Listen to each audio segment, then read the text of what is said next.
mainit ang panahon, mahalaga ang tamang pag-inom ng tubig para hindi ma-dehydrate. Pero alam nyo ba na may mga pagkain ding mayaman sa tubig at electrolytes na nakakatulong sa katawan? Ano nga ba ang mga pagkain na makatutulong para mapanatiling hydrated ang ating katawan? Cucumbers o pipino. Ito ay may 96% water content at isa ito sa pinaka-hydrating na gulay. Mayaman din ito sa magnesium at potassium, ang dalawang electrolytes na mahalaga para sa tamang paggana ng katawan. Bukod pa rito, makatutulong din ang pagkain ng lettuce o lechugas dahil ito ay may 95% water content. Mayaman din ito sa potassium na tumutulong sa hydration at muscle function.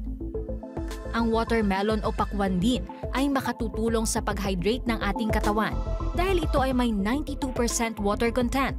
Dagdag pa rito, ang potassium at magnesium content nito ay tumutulong sa pagpapanatili ng tamang balanse ng tubig sa katawan.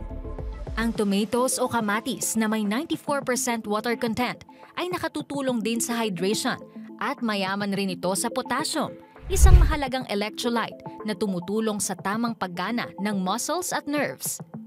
Ang melon naman ay may 89% water content na nagtataglay din ng electrolytes para makaiwas sa dehydration. Tandaan na the best pa rin ang pag-inom ng tubig para mapanatiling hydrated ang ating katawan. Kung may mga sintomas ng dehydration, mas makabubuting kumonsulta sa pinakamalapit na health professional sa inyong lugar.